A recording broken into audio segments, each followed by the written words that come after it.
Mohamed.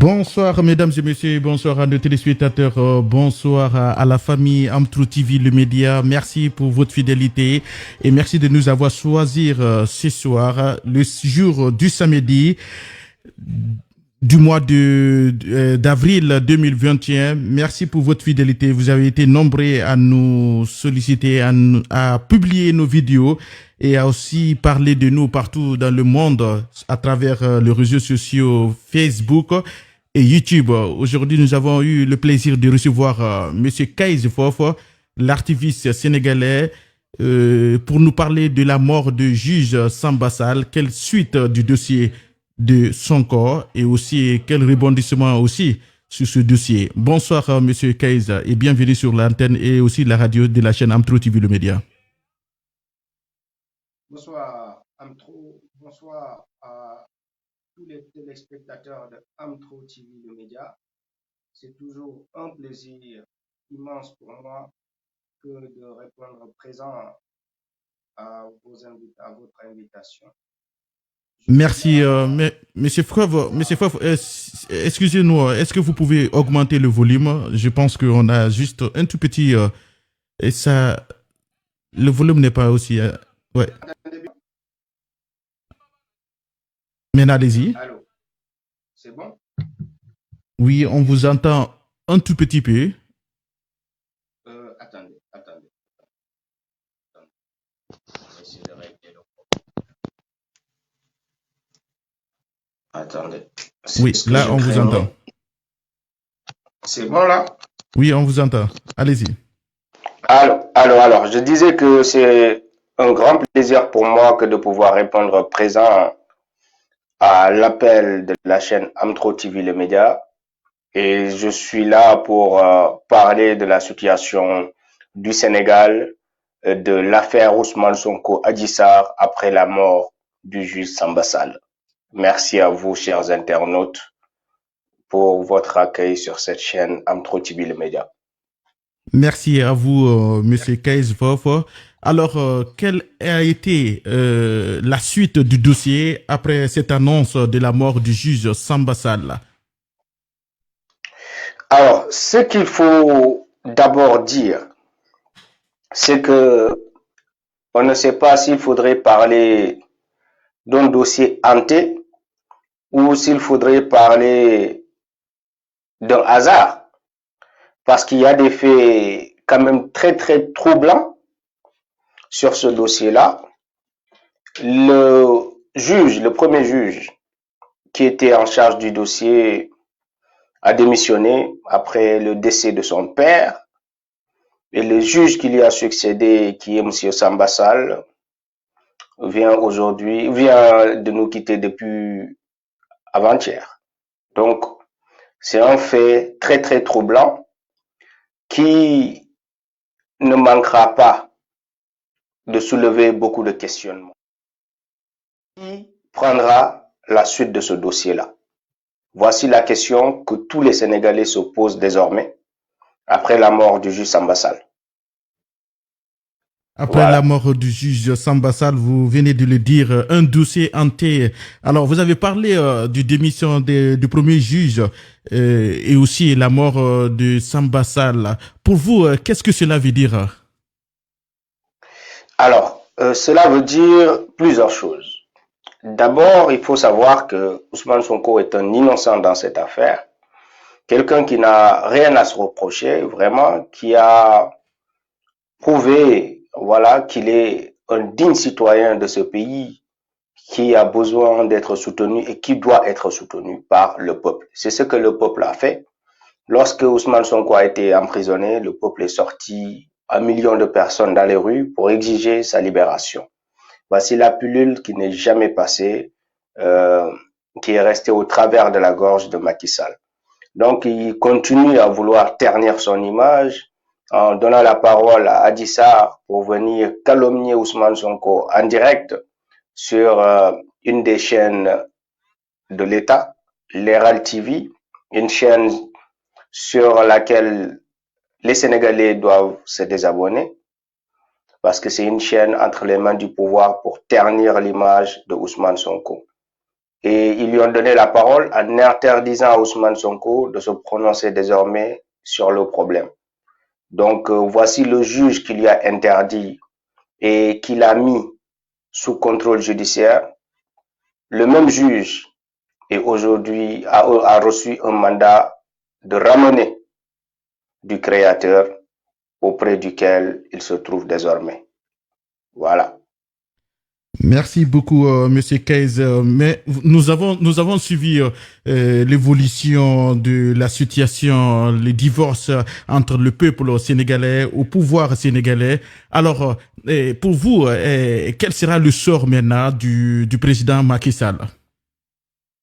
Alors, Macky Sall a échappé de justesse à vraiment une destitution de la part du peuple. Le peuple était prêt à aller le cueillir au palais. Dans les manifestations, on l'avait dit qu'on allait le chercher au palais. Donc, il a vraiment échappé de justesse. Aujourd'hui, qu'est-ce qu'il reste de cet homme-là? Il reste de cet homme un homme humilié qui a du mal à faire ses voyages habituels. L'éternel touriste qu'on a eu au palais de la République, qui n'avait de cesse de se balader un peu partout en jouant au grand démocrate que le Sénégal n'ait jamais connu. Aujourd'hui, il est humilié et c'est un homme qui ment devant le ministre espagnol pour accuser, pour prétendre que Boubacar Seye de Horizon Sans Frontières lui aurait envoyé une lettre pour s'excuser. Et Boubacar Seye n'a pas tardé à répondre en disant que Macky Sall a tout à fait faux et que jamais il n'a eu à rédiger une lettre pour présenter ses excuses à Macky Sall. Donc voici Macky Sall qui ment à un ministre espagnol pour cacher le fait qu'il a détourné des millions ou sinon des millions d'euros, ce qui équivaut à des milliards de francs CFA de l'Union européenne à chaque fois qu'il s'est agi de rapatrier les citoyens sénégalais vivant en Europe. Donc c'est un homme diminué, c'est un homme qui a honte désormais, c'est un homme qui, politiquement parlant, est fini. Et il ne lui reste plus rien. Donc ce peuple lui a montré que le peu de confiance qu'on lui avait accordé, cette confiance n'existe plus. Le peu de respect qu'on lui vouait encore, que ce respect n'existe plus et qu'il attend le peuple sénégalais très patiemment l'année 2024 pour enfin mettre fin à toutes nos souffrances. Voici l'homme Macky Sall que je vous décris aujourd'hui, un homme qui navigue à contre-courant et qui finira, on l'espère, par démissionner parce qu'il est abandonné non seulement par sa base, Fouta, qu'il considère comme son titre foncier, mais il est lâché sur toute l'étendue du territoire par ses propres militants et par le reste de la population. Merci. Voilà. Alors, pour vous, avoir, comme vous l'avez dit tout à l'heure, le départ de Macky Sall est vraiment possible au Sénégal. Mais quel impact sera dans la politique sénégalaise? L'impact ne peut être que positif, hein, parce que vous savez, Macky Sall a fait beaucoup de mal à ce pays-là. Il a eu à détruire beaucoup d'hommes forts de l'opposition sénégalaise. Il a eu à les emprisonner injustement. Il a eu à emprisonner Karim Wade, Khalifa Sall, et le dernier en date, Ousmane Sonko, qu'il a essayé aussi d'emprisonner. Donc il a détourné beaucoup de milliards. Il a installé des entreprises qui viennent piller notre pays, qui viennent pour occuper nos terres de façon très malsaine. Donc, tout le territoire sénégalais est presque occupé aujourd'hui par des étrangers, par des entreprises étrangères. Hein? Et ça, ce n'est pas acceptable. Au lieu de donner de la force aux entreprises nationales, il s'est attelé à soutenir, à être ambassadeur des entreprises étrangères au Sénégal. Voici la haute trahison dont on a toujours parlé concernant Macky Sall. Aussi, concernant oui. le pétrole sénégalais et tous ces dossiers dont vous avez entendu parler, c'est le fiasco. Donc, nous sommes trahis par celui qui se dit président de la République aujourd'hui.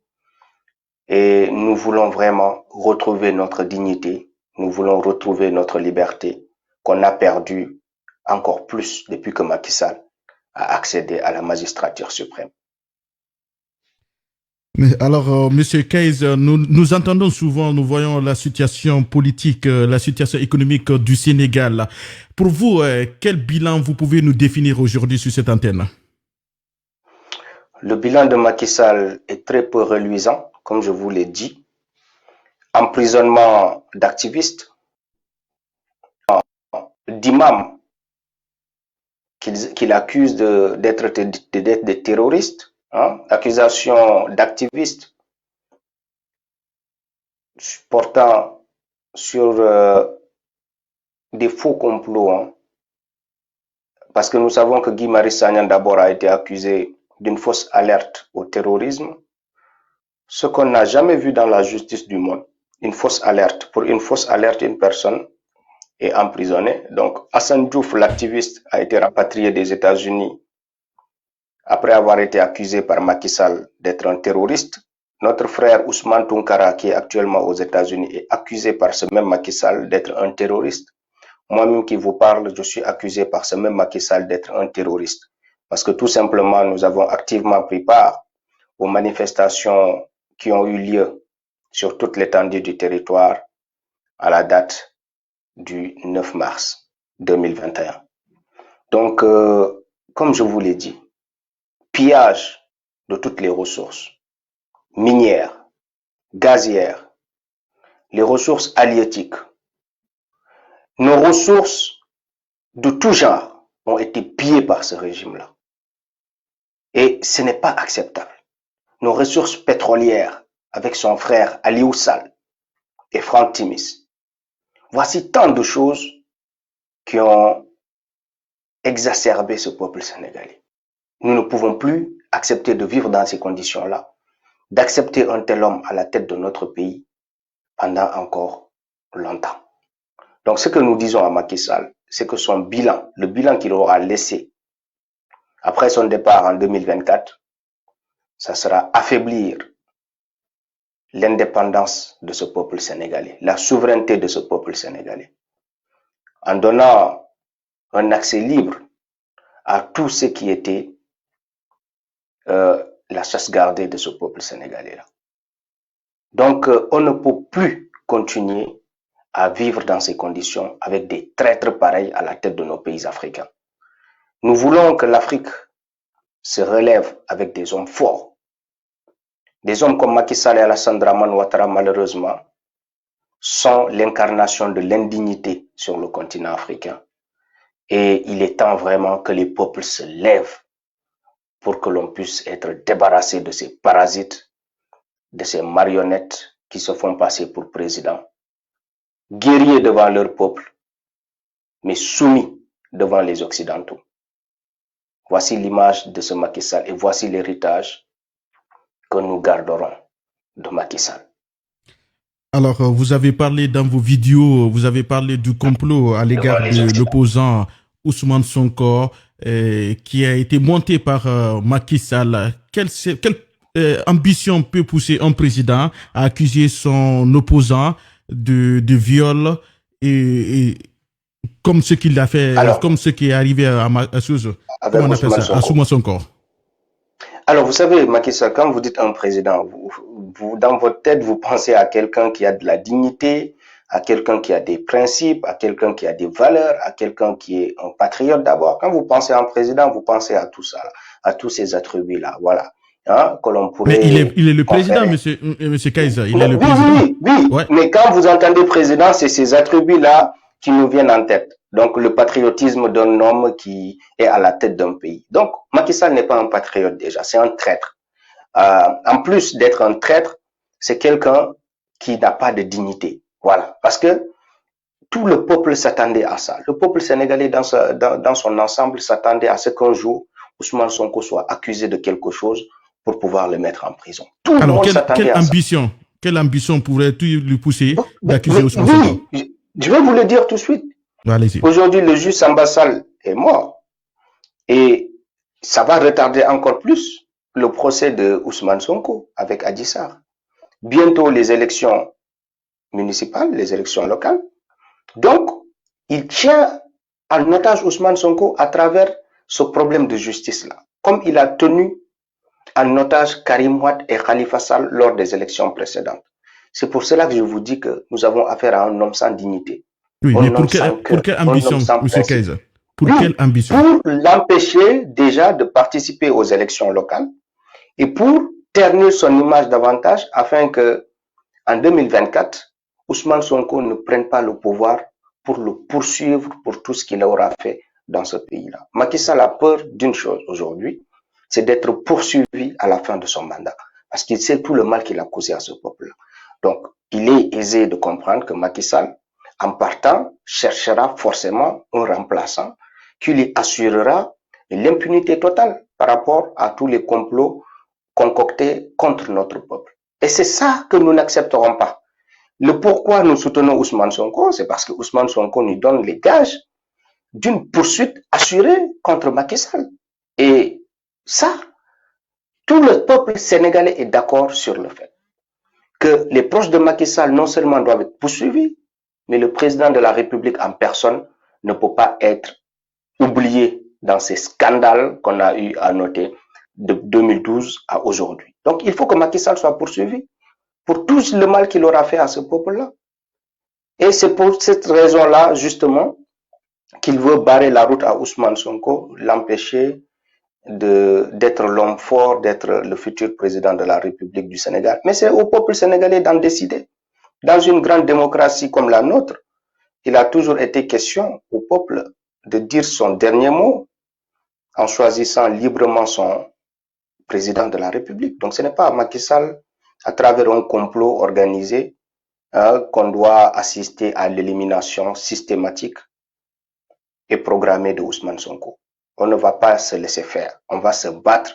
Et s'il faut encore, dans les jours à venir ou dans les mois à venir ou dans les années à venir, refaire la même chose qu'on venait de faire pour montrer à Macky Sall notre détermination, nous ne prendrons pas 4 chemins pour le faire. Voilà. Donc, qu'il se prépare à assumer toutes les conséquences de tout ce qu'il est en train de faire depuis la fin des hostilités entre le peuple sénégalais et Macky Sall, pour lui dire que ce n'est pas encore une fin qui est définitive. Voilà. Donc, on peut avoir des rebondissements de la part de ce peuple-là, qui a désormais compris sa force et qui a aussi compris de quoi il est capable quand il se lève de façon courageuse et de façon déterminée. Merci, Monsieur Kaiser. Encore, merci d'avoir accepté de nous parler de la situation politique sénégalaise. Mais aujourd'hui, on va revenir encore sur la mort du juge Samba. Pour vous, quelle a été la place de Samba dans cet conflit de Ousmane Sonko ici au Sénégal? Alors, dans ce conflit-là, le juge Samba Sall, je vous l'ai dit, pas que pour Ousmane Sonko. Le juge Samba Sall, c'est lui, ce même juge-là, qui a jugé le doyen Adama Gueye, un innocent incarcéré sur ordre de Macky Sall. Donc voici un juge qui a toujours assuré les sales besognes pour Macky Sall. Aujourd'hui, les gens ne veulent pas qu'on en parle. Quand on en parle, ils disent non, quand quelqu'un meurt, il faut dire du bien de la personne. Mais quand on ne sait que du mal de cette personne-là aussi. Oui, c'est ça le problème. Il y a une liberté de la justice sénégalaise au-delà de la politique sénégalaise. il n'y a pas de justice, il n'y a pas de justice équitable au Sénégal. Ça, tous les Sénégalais peuvent en témoigner dans les commentaires. D'ailleurs, je les invite à le faire. Il n'y a pas de justice dans ce pays-là. La justice est instrumentalisée depuis belle lurette dans ce pays-là et tout le monde le sait. Donc c'est Macky Sall qui est la justice. C'est lui qui donne l'ordre d'instruire des dossiers et d'appréhender des innocents dans ce pays. Et ça a été le cas avec le grand journaliste, le doyen Adama Gueye, qui a connu ce juge Samba Sall, qui n'a pas été équitable du tout concernant le procès contre le journaliste Adama Gueye. Donc, pour plusieurs activistes aussi, ce juge a été la personne qui les a directement envoyés en prison. Pour le cas Ousmane Sonko, ce même juge revient en scène pour remplir encore ces sales besognes qui lui sont dictées, comme d'habitude, par Macky Sall contre Ousmane Sonko. Donc, il le mettra sous contrôle judiciaire. Un innocent qu'il met sous contrôle judiciaire. Pourquoi? Qu'est-ce que Ousmane Sonko a fait pour qu'ils aillent le cueillir d'abord de cette manière-là, l'emprisonner pendant quelques jours en occasionnant la perte de plus de 15 de nos frères qui se sont battus pour donner la liberté à Ousmane Sonko. 15 personnes sont mortes. 15 personnes sont mortes dans cette affaire-là. Aujourd'hui, on nous parle du décès du juge Samba Sall, comme si c'était la chose la plus douloureuse qui soit arrivée à notre pays. Oui, mais c'est quelque chose de symbolique quand même, M. Kaiser. Oui, c'est un juge qui est mort au Sénégal. Oui. C'est un juge qui est mort, mais la vie de ce juge-là ne vaut pas plus que la vie des 15 frères sénégalais qui ont été froidement assassinés par Macky Sall. Qu'est-ce qu'elle a été votre attente? Alors, mon attente d'abord, c'est que ces 15 frères qu'on a perdus, ils auraient pu avoir droit aux honneurs de la République. Les militaires qui meurent ne sont pas plus importants que nos 15 frères qui ont donné leur vie pour la paix. Ce sont des martyrs. Excusez-moi, M. Kaiser. Ce sont des martyrs. Ils devaient avoir un enterrement digne. Ils ont été enterrés dans la clandestinité, ce qui est inacceptable. Macky Sall s'est précipité de donner l'ordre d'enterrer tous ces frères-là pour que derrière l'autopsie ne vienne pas rendre compte d'un assassinat de la part de sa milice qu'il a envoyé pour tuer le peuple. Vous savez, si tous ces corps-là étaient gardés pour des autopsies, on aurait vu que toutes ces personnes sont mortes tuées par balle. Et qui a tué toutes ces personnes-là? C'est la milice de Macky Sall, c'est les policiers aux ordres de Macky Sall qui ont tiré à balles réelles sur ces jeunes-là. Donc on aurait pu établir, mais avec toutes les preuves, que ces jeunes ont été assassinés par Macky Sall. Aujourd'hui, c'est précipité d'organiser l'enterrement de façon clandestine de tous ces martyrs-là que nous pleurons encore, mais pour que demain, ils ne soient pas poursuivis à la Cour pénale internationale. L'homme a compris son jeu. Macky Sall ne peut pas nous duper parce que nous sommes des esprits éclairés. Donc, on a compris qu'il veut échapper à la Cour pénale internationale. Mais nous avons toutes les preuves vidéo de tout le crime organisé pendant les événements, pendant la révolution sénégalaise. Et justice sera faite pour nos camarades, sinon il n'y aura jamais de paix, il n'y aura jamais de réconciliation entre le peuple sénégalais et le bourreau Macky Sall, le boucher de Dakar. Donc je vous disais tantôt que ce juge est venu pour épingler Ousmane Sonko. Il est venu pour humilier Ousmane Sonko. Il est venu répondre à l'appel de Macky Sall pour que Ousmane Sonko soit mis aux arrêts et soit jugé de façon partiale. Parce que la justice sénégalaise n'est pas impartiale. Ça, c'est un très faux, c'est un faux débat. Voilà, même de dire que la justice sénégalaise est impartiale. Voilà. Donc, ce juge-là, vraiment, il est mort. En tout cas, il aurait dû faire attention depuis que M. Seck a remis le dossier à la suite du décès de son père. Il aurait dû faire très, très attention parce que ce dossier a des... Je ne sais pas comment je vais l'appeler, mais il semble qu'il soit hanté, il soit un dossier hanté, parce que nous voyons tout ce qui se passe et on se demande vraiment le prochain qui prendra ce dossier-là. Oui, si je comprends, vous souhaitez qu'on abandonne ce dossier car... Je ne souhaite pas. Non, Antro, c'est pas ça. Je ne souhaite pas qu'on abandonne. Je veux que la justice soit faite. Mais il se pose un problème aujourd'hui. Quel juge prendra la décision aujourd'hui de poursuivre le dossier? Donc, c'est ça la question. Macky Sall n'a qu'à nous sortir vraiment un juge très, très courageux qui viendra prendre tous les risques vraiment. Parce que, vous savez, quand vous voulez faire du mal à un innocent, c'est Dieu même qui intervient. On ne parle pas ici de magie noire ou de quoi que ce soit, mais Dieu fait justice pour Ousmane Sonko. C'est Dieu qui fait justice. Donc, tous ceux qui sont venus pour l'humilier, tous ceux qui sont venus pour ternir son image, sont en train de subir la rigueur de la justice divine.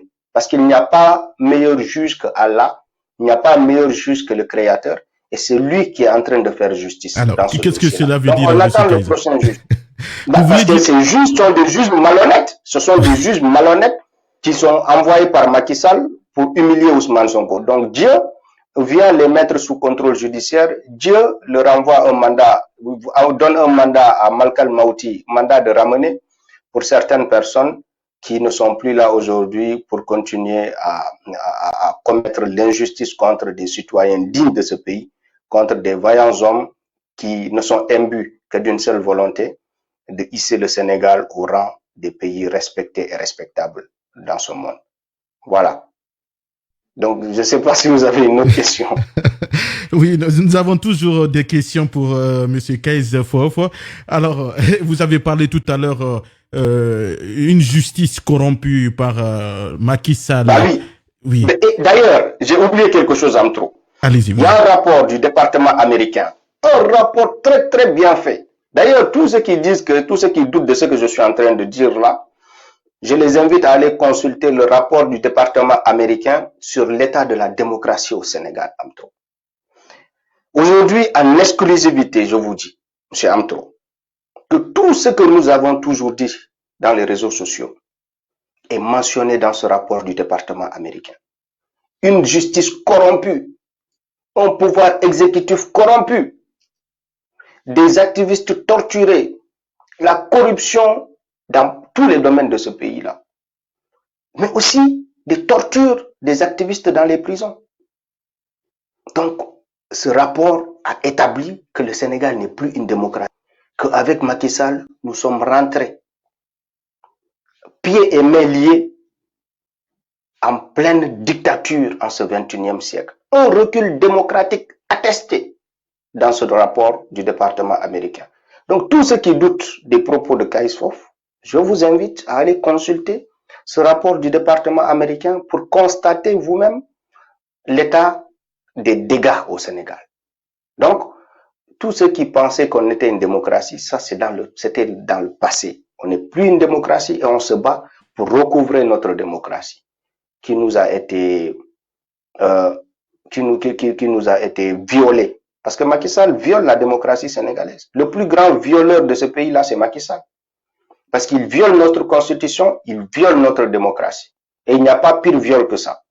Violer la constitution, qui est la base, voilà, de ce pays-là. Donc, Macky Sall a violé combien de fois? Il a repoussé des élections de façon illégale. Il n'a pas le droit de repousser ainsi les élections, mais Macky Sall l'a fait en violant, mais de façon flagrante, la constitution sénégalaise. Quelqu'un qui ne respecte même pas, il a juré de respecter et de faire respecter cette constitution-là.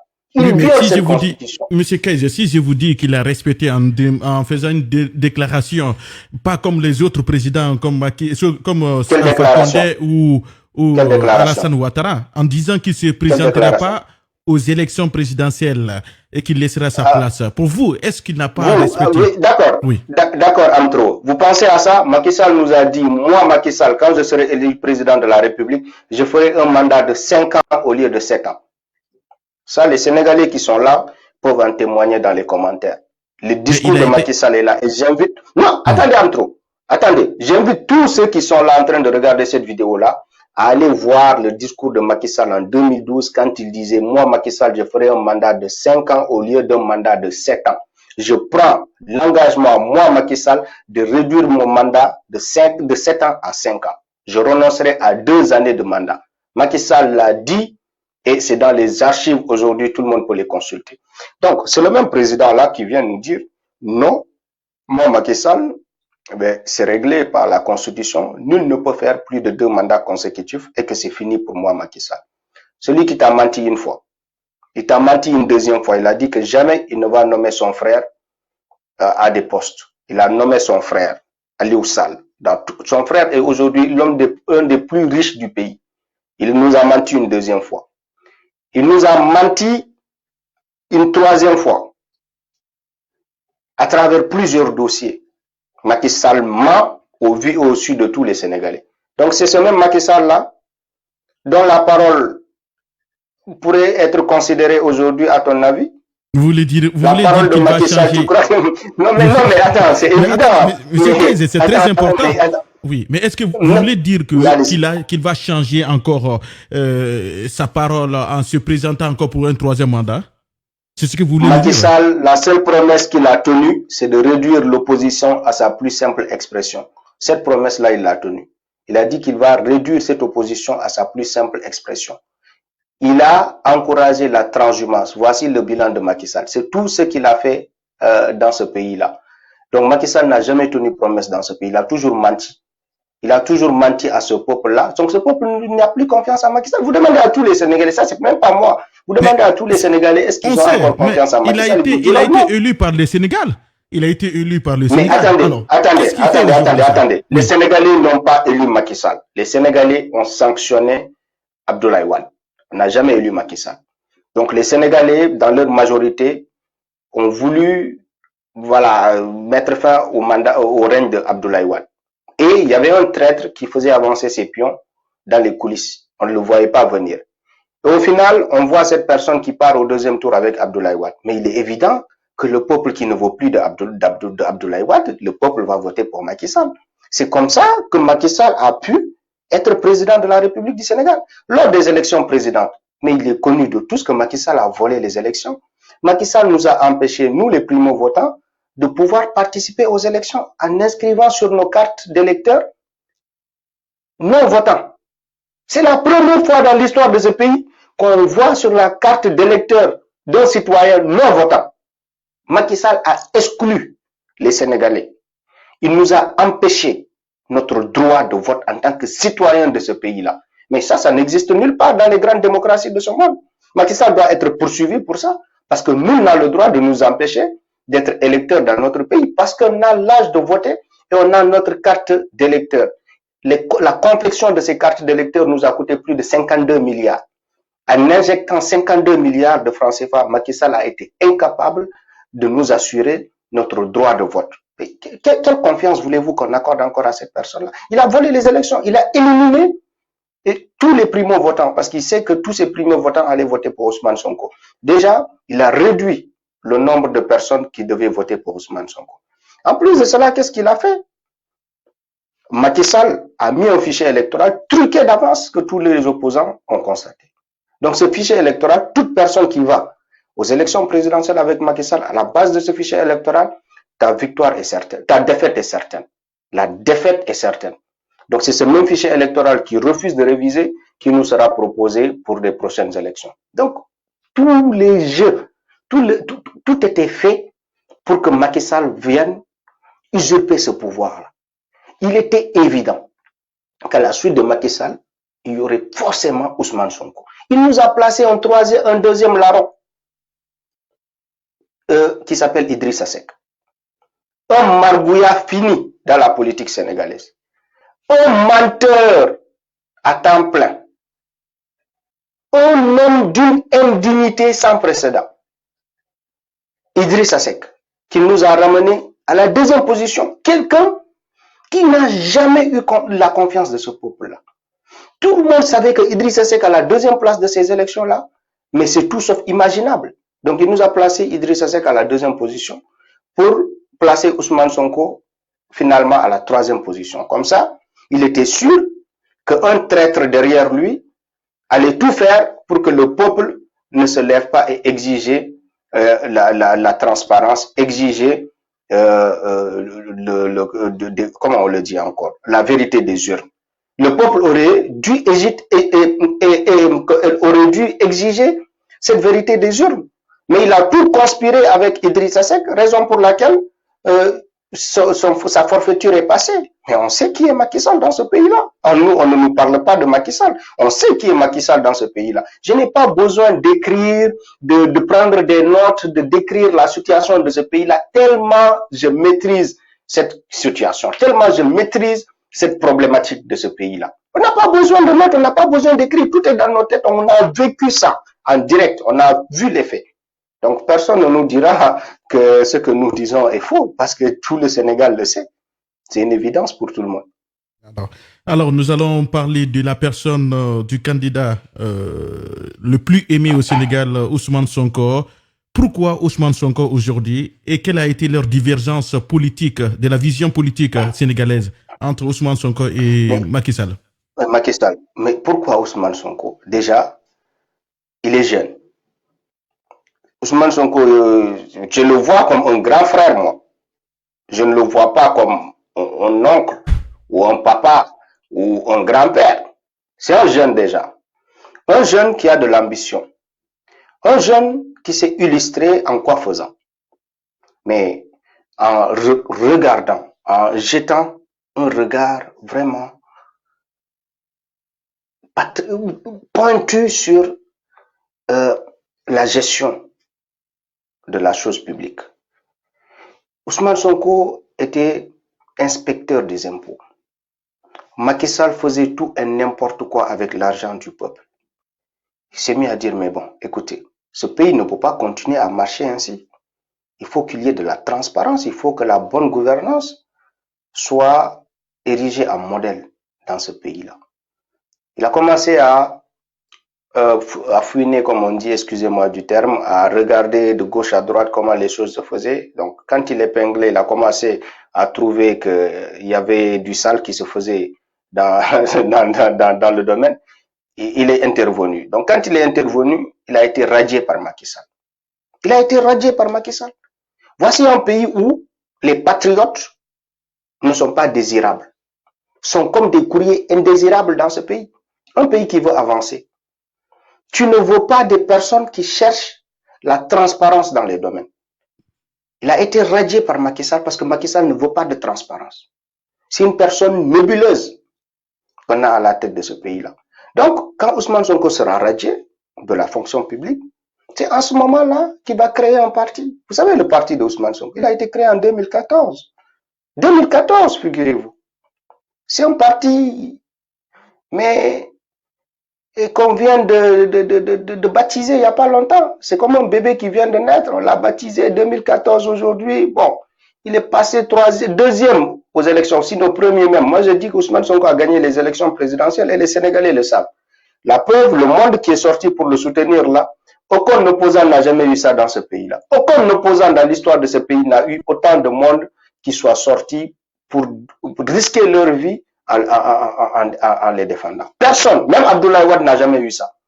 Donc, la preuve que Ousmane Sonko était le président démocratiquement élu de ce pays-là, c'est les événements qui ont secoué le pays très récemment. Donc, quand il a été radié de la fonction publique, il a créé son parti, donc un bébé qui vient juste de naître, comme je vous l'ai dit, qui a été baptisé en 2014. Donc, aujourd'hui, 2014 à aujourd'hui, regardez la force de ce parti-là. Un parti qui, sur toute l'étendue du territoire, est positionné premier. Raison pour laquelle Macky Sall a peur aujourd'hui d'organiser des élections locales. Parce qu'il est certain de sa défaite, mais qui sera incroyable dans ce pays. Donc, il a peur d'organiser des élections. Pourquoi? Quelqu'un qui dit qu'il a gagné à hauteur de 58%. Tu quittes des élections et tu dis que tu as gagné à hauteur de 58%. Normalement, si tel était le cas, tu vas le rapidement organiser pour lancer les élections locales parce que tu es sûr de ta victoire. S'il ne l'a pas fait, c'est parce qu'il y a une crainte qu'il perde mais toutes les mairies, la majorité à l'Assemblée nationale et tout ça. Donc Macky Sall est sûr de tout perdre et Ousmane Sonko sera enraciné dans le système de ce pays-là parce que ces hommes seront des députés, ces hommes seront des maires, ces hommes auront de la force et les fonds pour battre campagne et pour pouvoir achever Macky Sall en 2024. Donc aujourd'hui, il prend sur lui l'engagement de prolonger le mandat de certains maires alors qu'il n'en a pas le droit. C'est pour cela que je vous dis, le plus grand violeur de ce pays-là, c'est Macky Sall. Il viole notre constitution, il en fait ce qu'il veut. C'est un chiffon pour lui. Macky Sall est parti pour voter, il n'avait même pas sa pièce d'identité, il a dit qu'il va voter. Il n'avait rien, il n'avait pas ses documents. On a dit non, monsieur le président, il faut quand même présenter vos documents pour voter. Il a forcé. C'est dans l'histoire de notre pays, voici un président qui viole les institutions de ce pays-là, en flagrant délit en plus, devant les caméras, devant tout le monde.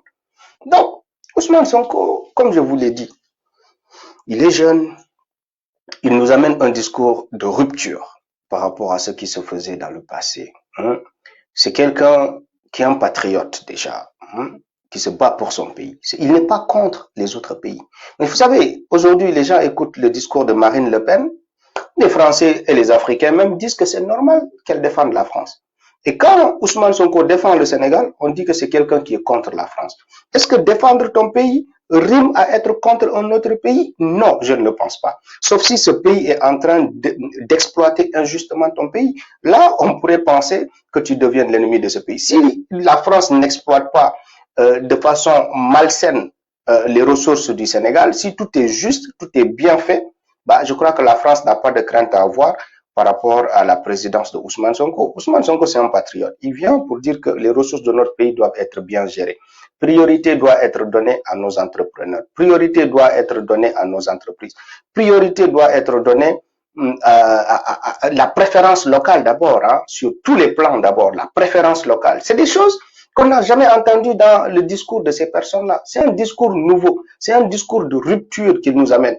Par rapport à la question du franc CFA, Ousmane Sonko est cash là-dessus. Il n'y va pas par quatre chemins. Il dit le franc CFA, c'est une monnaie, aujourd'hui, tous les Africains le savent. Il y a de cela 50 ans, la chose n'était pas si bien connue. Mais aujourd'hui, tous les Sénégalais savent que le franc CFA, c'est un goulot d'étranglement qui vient pour plomber l'essor des économies africaines. Aujourd'hui, tous les Sénégalais, les Africains, tout le monde le sait. Donc Ousmane Sonko vient nous dire, bon, maintenant qu'on a appris, on est parti dans les grandes universités, maintenant qu'on a des savants africains, des savants sénégalais dans les plus grands pays de ce monde-là, donc on fera appel à ces gens-là et on pensera des modèles de développement qui correspondent à nos réalités. Et tout ça, ce n'est pas bien apprécié par ceux qui veulent voir le Sénégal quémander des aides au développement de façon éternelle. Donc, il mise sur la préférence locale. C'est un discours de rupture. Donc, quand il nous apporte tout ça, la jeunesse se voit dans ce discours-là, parce qu'un panafricain comme moi, qui entend un président du Sénégal, un candidat aux élections présidentielles du Sénégal, qui pour la première fois dit que si je suis président, je mets fin au franc CFA. Si je suis président, les accords de partenariat économique, je ne les aurais pas signés parce que ça aurait tué nos petites et moyennes entreprises. Si je suis président, les ressources ne seraient pas négociées de cette façon-ci. Priorité serait donnée au peuple plutôt qu'aux multinationales. Et moi, je me retrouve dans son discours. Je n'ai même pas besoin de faire partie de son parti. Moi, je ne fais pas partie du parti de Ousmane Sonko. Je ne suis pas un militant du parti de Ousmane Sonko. Je suis un activiste, je suis un panafricain, je suis ingénieur de formation. Ça, ici, il y a besoin de le rappeler pour certains qui nous voient sur les réseaux sociaux et qui ne savent pas quel est notre parcours professionnel. Donc, moi, je suis ingénieur de formation. Je vois tout cela qui se dessine sur l'échiquier politique de mon pays.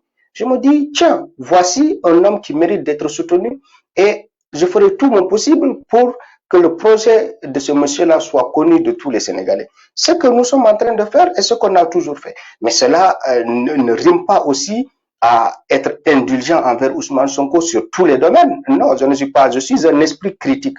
Je suis un intellectuel. Je suis un chercheur qui ne cautionne pas toutes les dérives, même si je soutiens le projet de Ousmane Sonko, mais je ne lui cautionnerai pas toutes les dérives. Si Ousmane Sonko avait vraiment violé cette fille, je n'aurais pas dit que Ousmane Sonko ne doit pas répondre ou ne doit pas être mis en prison, parce que la justice est là pour tout le monde. Si Ousmane Sonko avait eu un tel comportement, je ne l'aurais pas défendu. Donc voilà, on défend ce projet-là parce que c'est un projet qui vient pour révolutionner notre pays, inscrire notre pays sur une voie qui est nouvelle, sur une voie qui est prometteuse pour sa jeunesse. Donc, nous soutenons ce projet-là et nous soutenons cette rupture parce que nous aspirons à mieux. Nous ne voulons pas voir éternellement les intellectuels que nous sommes quitter nos pays pour aller développer d'autres pays. Notre rêve, c'est de rester dans notre pays, développer notre pays avec notre savoir-faire de l'étranger qu'on a pu acquérir à travers une formation pointue dans les universités occidentales, mais au final retourner chez nous, pouvoir mettre tout cela, pouvoir mettre toute cette force-là, toute cette énergie, mais tout ce savoir-faire aussi, toute cette expertise à la disposition de notre pays. Mais malheureusement, je suis aujourd'hui vu comme un terroriste par mon État. Je n'ai même pas le droit de rentrer au Sénégal. Si je rentre au Sénégal, Macky Sall me met en prison parce qu'il m'a déjà taxé de terroriste, il m'a déjà stigmatisé en me traitant de terroriste parce que je me bats contre son régime. Voici des pays qui ne veulent pas, mais des jeunes intellectuels que nous sommes, des brillants intellectuels qui ont fait leurs preuves dans les universités occidentales, qui viennent pour changer leur pays, mais de façon très, très honnête, de façon très, très, comment je le dirais, de façon très, très sincère, mais c'est ceux-là qui sont poursuivis, c'est ceux-là qui sont harcelés, c'est ceux-là qui sont traités de terroristes, c'est eux-là qui sont traités de délinquants parce qu'ils dénoncent un État corrompu, un État délinquant, un État policier qui sévit tous les jours contre le peuple. Donc ce n'est plus acceptable et ce n'est pas acceptable. Voilà. Alors, merci, Monsieur Kays. Nous allons parler sur certains points car nous voyons déjà que les téléspectateurs, les abonnés sont très intéressants de vous entendre aujourd'hui en expliquant la situation politique et aussi quel veut pour les Sénégalais pour une prochaine élection présidentielle au Sénégal. Mais nous allons parler, vous avez longtemps parlé la présence des militaires français. Est-ce que Ousmane Sonko, quelle sera la démarche d'une nouvelle politique sénégalaise pour essayer de dire à la France et aux bases militaires françaises de sortir le Sénégal? Tout à fait. Vous savez, il faut reconnaître à l'ancien président Abdoulaye Wade ses mérites. On n'est pas d'accord avec lui sur tout ce qui aura été fait au Sénégal, mais on est d'accord sur lui sur un certain nombre de points. Son courage à demander aux forces d'occupation étrangère de se retirer du Sénégal. Ça, quand même, dans toute l'histoire politique de notre pays, voici un homme qui a eu le courage de l'affirmer. Il s'appelle Abdoulaye Wade. Ça, reconnaissons-lui ce mérite-là. Il a demandé aux bases militaires françaises de se retirer du Sénégal. Et tout était en œuvre, pour que ces bases militaires se retirent du pays. Qu'est-ce que Macky Sall a fait? Vous savez, quand on est un traître, on n'a pas confiance à son peuple parce qu'on est en train de trahir son peuple. On n'a pas confiance à son peuple parce qu'on est en train de piller son peuple. On n'a pas confiance à son peuple parce qu'on est en train de tromper son peuple. Donc, qu'est-ce qu'il faut faire? Il faudrait confier sa confiance à des étrangers, à une armée étrangère qui viennent pour vous assurer la protection. C'est ça que Macky Sall a fait. Depuis que Macky Sall a été mis dans ce palais-là, comme locataire de notre palais présidentiel, la première des décisions qu'il a eu à prendre, c'est d'aller en France demander le retour des bases militaires françaises. Est-ce que ça, ce n'est pas de la haute trahison déjà? Je vous dis que ça, on fait abstraction de tout ce que Macky Sall a fait dans ce pays. Le voir dans une telle démarche. Dès ton élection, tu vas en France demander le retour des bases militaires françaises qui s'étaient retirées sur ordre de l'ancien président Abdoulaye Wade. Ça, c'est de la haute trahison. Dès cette action-là, il a montré vraiment qu'il va en contre-courant de nos ambitions. Alors, est-ce que le Sénégal a-t-il besoin des bases militaires sénégalaises, des bases militaires françaises au Sénégal? Oui, alors, je dirais, je vais continuer. Pourquoi si Ousmane Sonko? Donc, oui, allez-y. Bien entendu, ce qu'on attend de Ousmane Sonko, c'est qu'il vienne nous dire avec exactitude aussi sur la question des bases militaires françaises, quelle sera sa position par rapport à ça. Parce que sur la question du franc CFA, il a été clair. Sur la question des accords de partenariat économique, ambiguïté aucune sur ces déclarations. Donc aussi sur la question des bases militaires françaises, on aurait voulu l'entendre se prononcer là-dessus. Comme ça, on aurait les gages d'une souveraineté assurée. Et nous attendons vraiment ça de lui. Et j'en suis sûr qu'après avoir tranché de façon très net sur la question du franc CFA, sur la question des accords de partenariat économique, qu'il ne manquera pas de nous donner aussi les assurances que les bases militaires françaises ne seront pas maintenues, ne cohabiteront pas avec une armée nationale. Parce que en France, cela est impensable. Vous n'allez jamais voir une armée africaine venir cohabiter avec une armée française sur le sol français. Monsieur Kaiser, excusez-moi, il est écrit dans les accords entre la France et ses colonies que la présence des bases militaires françaises sont primordiales dans tous ces pays qui sont colonisés par la France et que la formation des militaires sont engagés par, le colonie. Oui, attendez, ça c'est la continuité de la colonisation. Vous savez, le pacte pour la continuité de la colonisation, c'est ça qui a été signé par nos différents pays, à savoir par le président Senghor, un grand traître que l'histoire du Sénégal regrettera de façon éternelle, ou Houphouët-Boigny, un très grand traître aussi, que l'histoire de l'Afrique continuera à regretter, et toutes ces personnes qui nous ont signé ces pactes coloniaux pour permettre la recolonisation de l'Afrique. Vous savez, je vous dis, ils ont signé ce pacte-là pour que des armées étrangères cohabitent avec nos armées. Mais cela est inadmissible. Mais ça, dans quel pays européen vous verrez l'armée nationale cohabiter avec une armée étrangère? Vous pensez que les Français accepteraient qu'il y ait une armée américaine qui vienne cohabiter avec l'armée française sur le sol français? Qu'il y ait en Espagne une armée sénégalaise qui vient cohabiter avec l'armée nationale de l'Espagne? Mais c'est des insultes à notre intelligence. Je crois que les Africains, mais c'est pour certains qui pensent que nous sommes bêtes. C'est ces dirigeants qui le sont, mais pas le peuple. Parce que le peuple a l'intelligence de le dire en haute et intelligible voix, mais que cela est une bêtise, une absurdité énorme pour la souveraineté et pour nos intelligences. Mais ça continue, ça continue. Donc même si ces accords sont signés, mais rien n'est éternel. Si nous sommes maîtres de nos pays, si nos pays nous appartiennent, mais pourquoi l'on devrait maintenir ces accords coloniaux dans nos pays? Si nos pays sont souverains, si nos pays sont indépendants.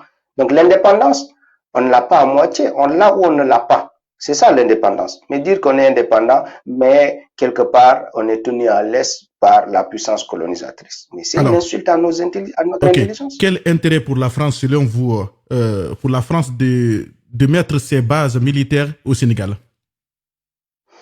Eh bien, c'est l'espionnage.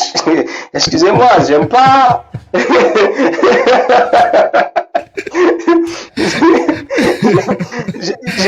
Non, mais attendez, mais je vous dis la vérité, c'est des services d'espionnage. On le sait, mais même eux, dans leur documentaire, ils le disent, hein. Ils le disent, vous consultez les documentaires, mais c'est la vérité. C'est la vérité, ils le savent. Mais on le sait aussi, on n'est pas bête, hein. Donc il y a beaucoup de choses qu'on sait aujourd'hui parce qu'on a lu, on est parti faire de très longues études avec de gros diplômes, comme les gens le disent. Donc il y a certaines choses sur lesquelles on ne peut pas nous tromper aujourd'hui. Donc c'est des services de renseignement, c'est des services d'espionnage contre nos États. Et un président indépendant, un président qui aspire à la souveraineté, un président qui veut vraiment diriger son pays selon la volonté de son peuple, mais ne peut pas permettre un service d'espionnage contre sa présidence sur son territoire. Donc, je vous dis toute la vérité. Mais un traître, mais il n'y verrait aucun mal, parce qu'il est venu pour trahir le pays. Il n'est pas venu pour développer le pays, il n'est pas venu pour assurer les intérêts de son peuple, il est venu pour trahir le pays. Donc la cohabitation n'est pas gênante pour un traître, mais pour un vrai président, mais c'est très gênant. C'est la raison pour laquelle Abdoulaye Wade a demandé le retrait de toutes ces bases militaires-là. Donc c'est des vérités que tout le monde sait. Hein. Alors, C'est des vérités qui sont connues de tous. nous allons passer à la question suivante. Le problème du CFA, vous l'avez toujours réclamé au cours de vos interventions dans les métros parisiens et aussi sur vos chaînes, la sortie de l'Afrique dans le système monétaire qu'on appelle aujourd'hui franc CFA. Est-ce que cela est possible d'avoir une liberté monétaire au Sénégal? Et oui, c'est possible. D'ailleurs, j'ai échangé très rapidement avec l'ancien Premier ministre Abdoul Mbaye sur WhatsApp. On avait échangé très rapidement sur la question du franc CFA. Et il est très intéressant ce qu'il propose. Hein. Il est très, très intéressant parce que c'est un professionnel, c'est un expert du domaine. Donc, je lui ai posé la question de façon directe. Hein. Je lui ai dit, si vous étiez président, qu'est-ce que vous aurez fait sur la question du franc CFA? Et sa réponse a été qu'il aurait, il aurait consulté ses frères, que pour lui d'abord, il faut d'abord que la monnaie qu'on a, sortir la France du franc CFA, c'est le premier point qu'il m'a dit. Il m'a dit qu'il faut d'abord que nous arrivions à sortir la France du franc CFA, que le franc CFA soit notre propre monnaie avant de penser à une nouvelle monnaie, mais que l'éco aussi était une chance pour l'Afrique, qu'à travers l'éco, on peut travailler en secret avec tous les pays pour que rapidement cette monnaie soit adoptée par nos pays africains. Donc son avis est très très très très pertinent, l'avis de l'ancien Premier ministre Abdoul Mbaye sur la question de la monnaie.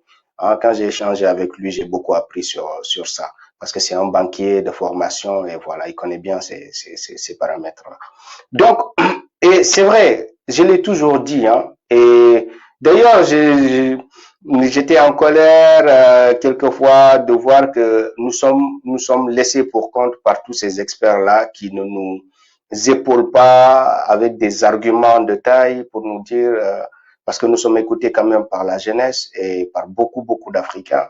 Et ça a été quelquefois ma frustration de Et même voir que tous Haïti, ces hein, experts. et je m'excuse, Oui, même oui, Haïti et oui, oui. Guadeloupe, Oui, les gens, partout, ils nous partout. écrivent. Nous sommes écoutés partout.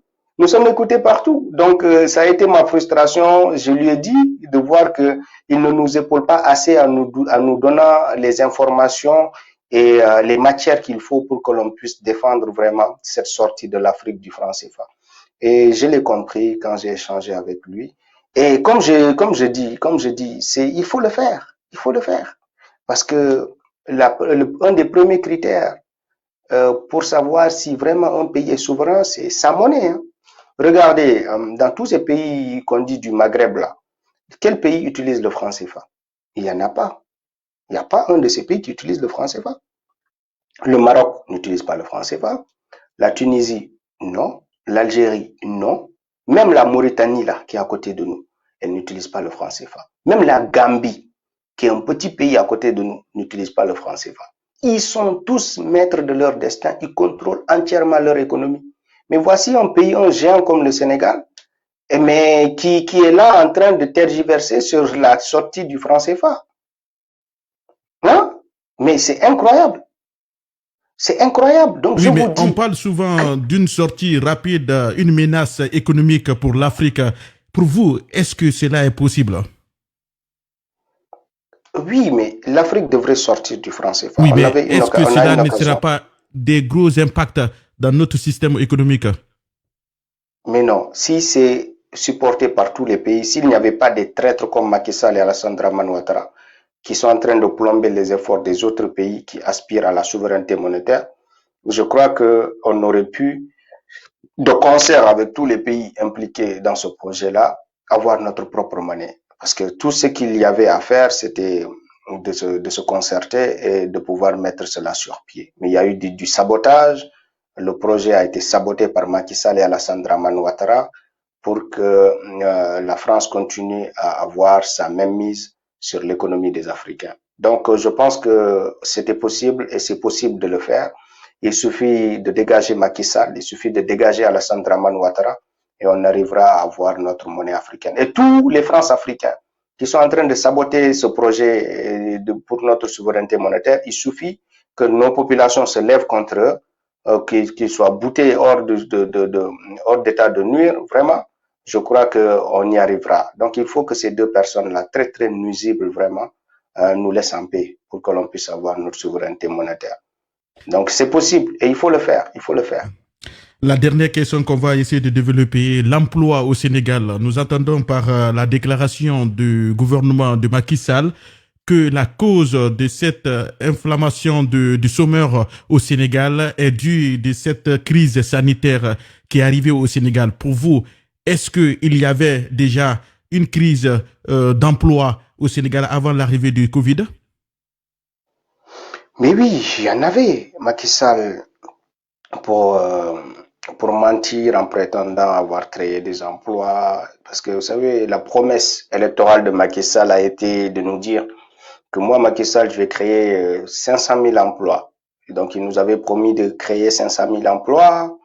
À la suite de cela, on n'a pas vu les 500 000 emplois. On a plutôt vu les jeunes mourir par millions dans la Méditerranée. Donc, plus que le nombre d'emplois qu'il nous avait promis, les 500 000, on a vu plusieurs millions de Sénégalais mourir vraiment dans la Méditerranée parce qu'ils n'ont pas vu ces 500 000 emplois.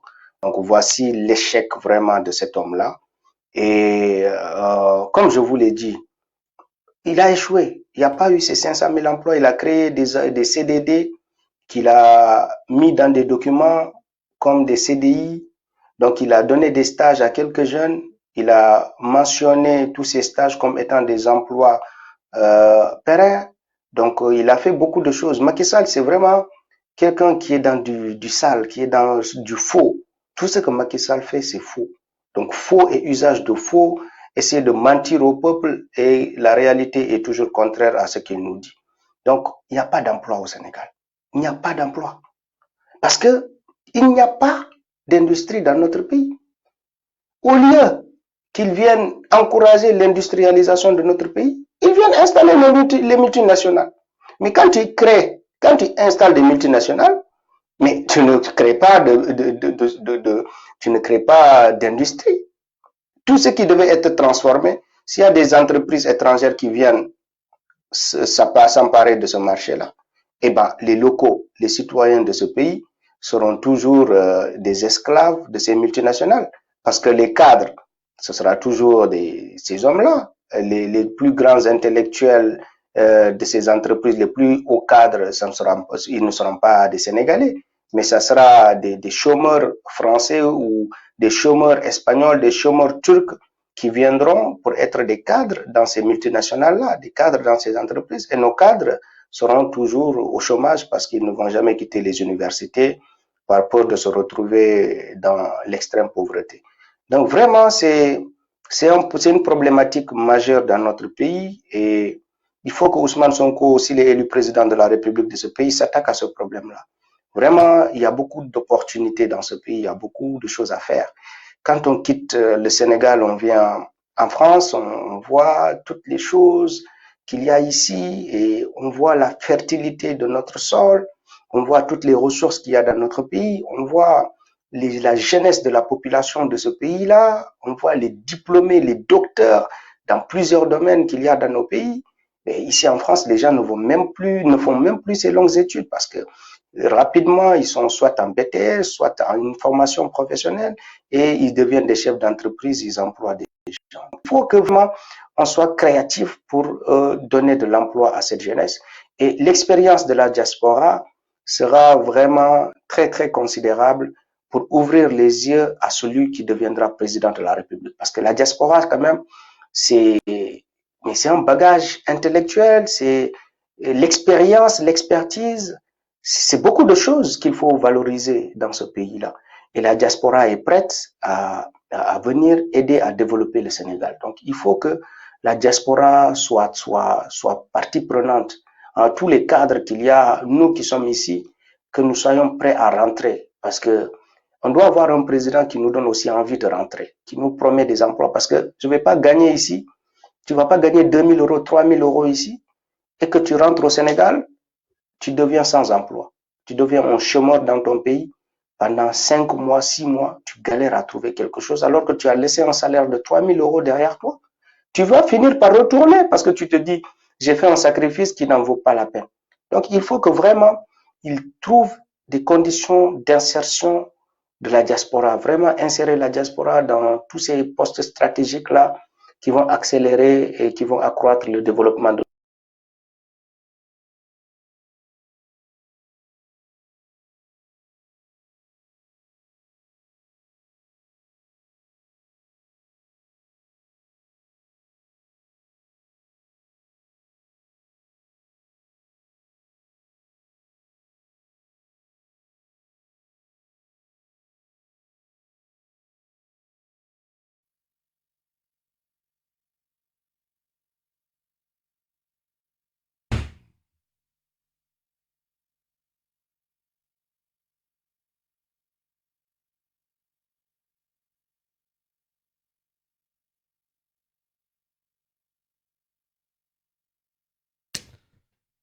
J'ai déconné. Là.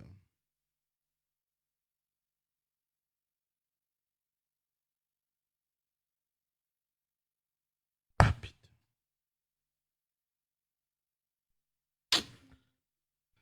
J'ai déconné. J'ai déconné.